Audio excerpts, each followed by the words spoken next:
بسم اللہ الرحمن الرحیم نحمده ونصلي على رسوله الكريم والحمد لله رب العالمين. وعن عبد الله بن عمرو بن عاص رضي الله عنهما قال قال رسول الله صلى الله عليه وسلم يا عبد الله لا تكن مثل فلان كان يقوم الليل فترك قيام الليل متفق علیہ. حضرت عبداللہ بن عمرو بن العاص رضی اللہ عنہما سے روایت ہے کہ آپ صلی اللہ علیہ وآلہ وسلم نے ارشاد فرمایا،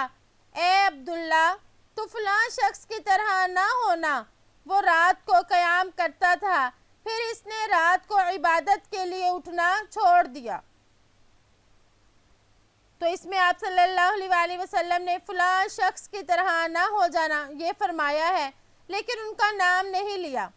تو علماء فرماتے ہیں کہ ممکن ہے یہ کوئی صحابی ہوں گے جو تہجد کی نماز پڑھتے تھے مگر پھر انہوں نے اس کو چھوڑ دیا. تو ان کی یہ بات جب آپ صلی اللہ علیہ وآلہ وسلم تک پہنچی تو آپ نے اس پر حضرت عبداللہ بن عمر رضی اللہ عنہما کو بطور نصیحت یہ فرمایا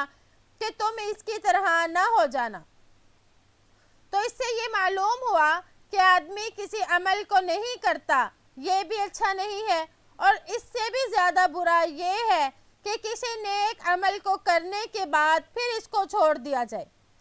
اسی لیے آپ صلی اللہ علیہ وآلہ وسلم کی مسنون دعاؤں میں آتا ہے نعوذ باللہ من الحور بعد القول، یعنی ہم زیادتی کے بعد نقصان کے واقع ہونے سے خدا تعالیٰ کی پناہ مانگتے ہیں.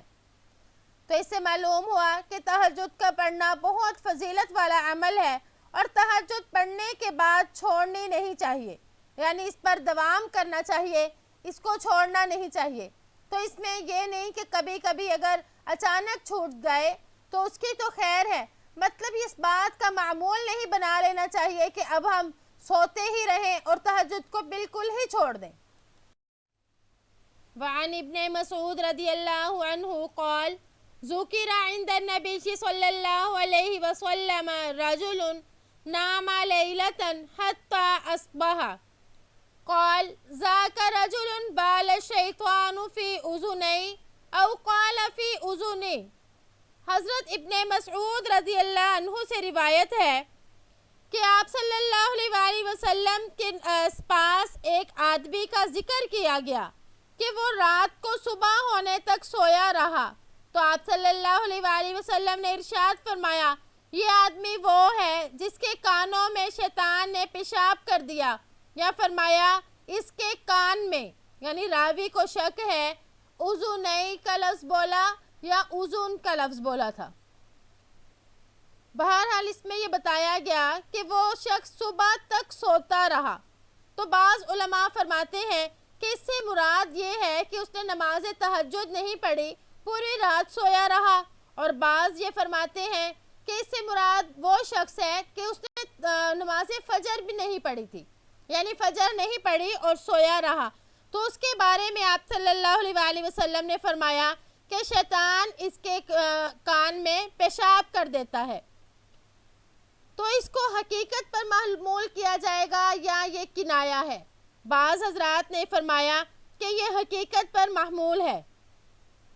جیسے کہ ملا علی قاری رحمہ اللہ فرماتے ہیں کہ بعض صالحین سے مروی ہے کہ کسی دن جب ان کی آنکھ نہ کھلتی اور ان کی تہجد یا فجر رہ جاتی تو انہوں نے خواب میں دیکھا کہ ایک سیاہ رنگ کا آدمی ان کے کان میں پیشاب کر رہا ہے.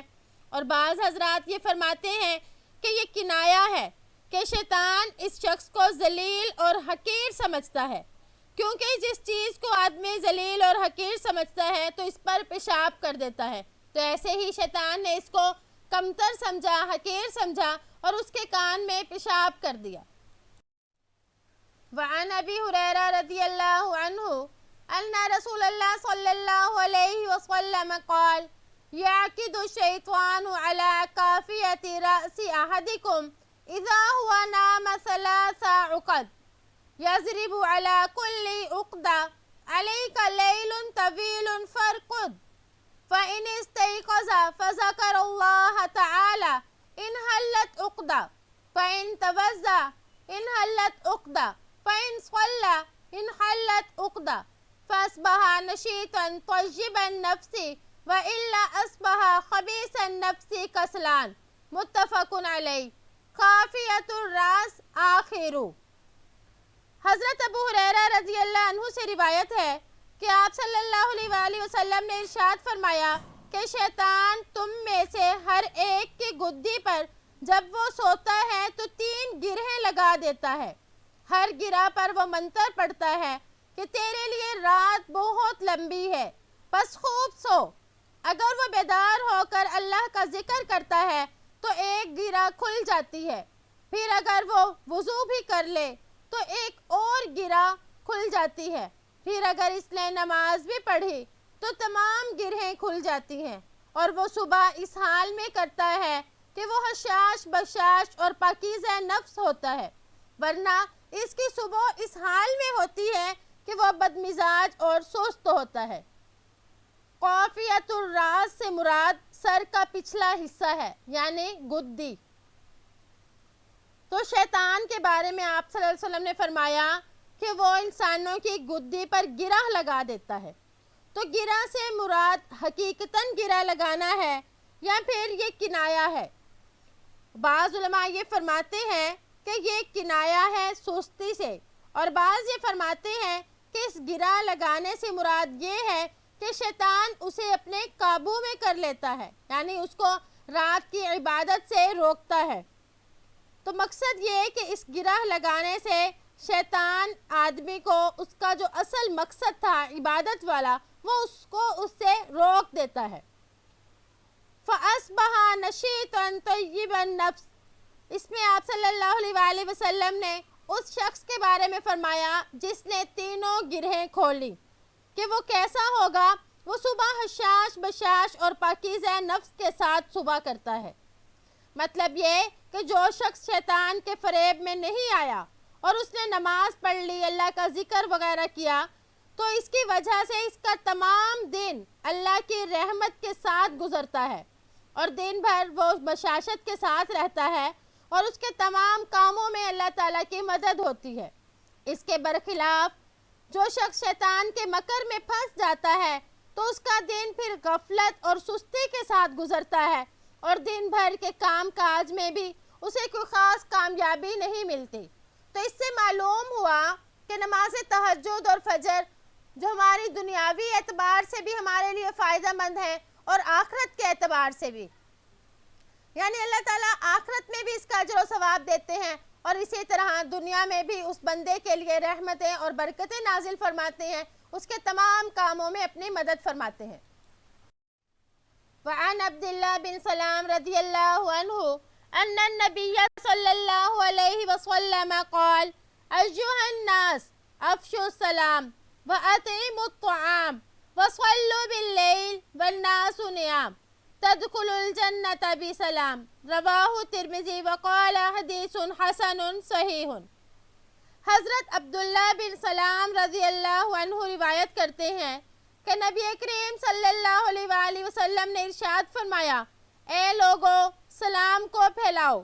کھانا کھلاؤ، اور رات کو نماز پڑھو جبکہ لوگ سوئے ہوئے ہوں، تو پھر تم سلامتی کے ساتھ جنت میں داخل ہو جاؤ گے۔ یہ حدیث بھی اگرچہ پہلے گزر چکی ہے، لیکن یہاں پر علامہ نووی رحمہ اللہ اس کو دوبارہ اس لیے ذکر فرما رہے ہیں کہ اس میں بھی تہجد کی فضیلت مذکور ہے کہ اس کی برکت سے آدمی جنت میں داخل ہو جاتا ہے، تو اس لیے اس کو دوبارہ ذکر کیا۔ وعن ابی ہریرہ رضی اللہ عنہ قال قال رسول اللہ صلی اللہ علیہ وسلم افضل الصیام بعد رمضان شہر اللہ المحرم وافضل الصلاة بعد الفریضہ صلاة اللیل۔ حضرت ابو ہریرہ رضی اللہ عنہ سے روایت ہے کہ نبی کریم صلی اللہ علیہ وآلہ وسلم نے ارشاد فرمایا، رمضان کے بعد سب سے زیادہ فضیلت والا روزہ اللہ کے نزدیک محرم کا روزہ ہے، اور فرض نماز کے بعد سب سے زیادہ فضیلت والی نماز رات کی نماز ہے۔ فریضہ یعنی فرض روزہ یا زکوٰۃ وغیرہ، تو اس میں بتایا کہ فرض رمضان کے بعد جو فضیلت والا ہے وہ محرم کا روزہ ہے، اور نماز کے بارے میں فرمایا کہ فرض نمازوں کے بعد سب سے زیادہ فضیلت والی جو نماز ہے وہ رات کی نماز یعنی تہجد کی نماز ہے۔ تو اس کی وجہ یہ ہے کہ اس میں نفس پر بہت زیادہ مشقت آتی ہے اور اس نماز میں اخلاص بھی زیادہ ہوتا ہے، اور نیز یہ کہ اس تہجد کی نماز سے فرض نمازیں بھی درجہ کمال اور اہتمام کو پہنچتی ہیں۔ اس کا مطلب یہ کہ جو شخص رات کو اٹھ کر اتنے مشکل وقت میں میٹھی نیند کو چھوڑ کر تہجد پڑھتا ہے تو وہ بقیہ نمازوں کو جو دن والی فرض نمازیں ہیں ان کو بدرجہ اولا خشوع اور خضوع کے ساتھ پڑھنے والا ہوگا۔ حضرت جنید بغدادی رحمہ اللہ کے بارے میں منقول ہے کہ انتقال کے بعد کسی نے خواب میں دیکھا تو پوچھا کہ اللہ نے کیا معاملہ کیا، تو انہوں نے جواب دیا کہ وہ باتیں جو حقائق اور معارف کے بیان کرتا تھا وہ سب کی سب ختم ہو گئی، مجھے تو صرف نماز کی ان چند رکعتوں نے فائدہ دیا جو آدھی رات کو پڑھا کرتا تھا۔ تو اس سے بھی نماز تہجد کی اہمیت اور ان کی فضیلت معلوم ہوئی۔ عن ابن عمر رضی اللہ عنہما ان النبی صلی اللہ علیہ وسلم قال صلاة اللیل مثنى مثنى فإذا خفت الصبح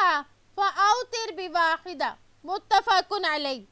حضرت ابن عمر رضی اللہ عنہما سے روایت ہے کہ آپ صلی اللہ علیہ وآلہ وسلم نے ارشاد فرمایا رات کی نماز 2 رکعت ہے، پس جب تم کو صبح صادق کا خطرہ ہو تو 1 رکعت کے ساتھ وتر بنا لو۔ اس میں بھی آپ صلی اللہ علیہ وآلہ وسلم رات کی نماز یعنی تہجد کے بارے میں فرما رہے ہیں کہ رات کی نماز 2 رکعت ہے۔ جمہور اور صاحبین کے نزدیک رات کی نماز 2 رکعت کر کے پڑھنا افضل ہے، جبکہ امام ابو حنیفہ رحمہ اللہ کے نزدیک رات کی نماز 4 رکعت کر کے پڑھنا افضل ہے۔ جمہور علماء کی دلیل تو یہی حدیث ہے، جبکہ امام ابو حنیفہ رحمہ اللہ کی دلیل حضرت عائشہ رضی اللہ عنہا کی ایک روایت ہے جس میں وہ فرماتی ہیں کہ آپ صلی اللہ علیہ وآلہ وسلم رمضان اور غیر رمضان میں تہجد کی 11 رکعات پڑھتے تھے، 4 رکعات پڑھتے، پس نہ پوچھو کہ وہ کتنی حسین اور کتنی لمبی ہوتی تھی، پھر 4 رکعات پڑھتے، پس ان کے حسن اور لمبائی کی بابت نہ پوچھو، پھر 3 رکعات وتر پڑھتے۔ اور یہ جو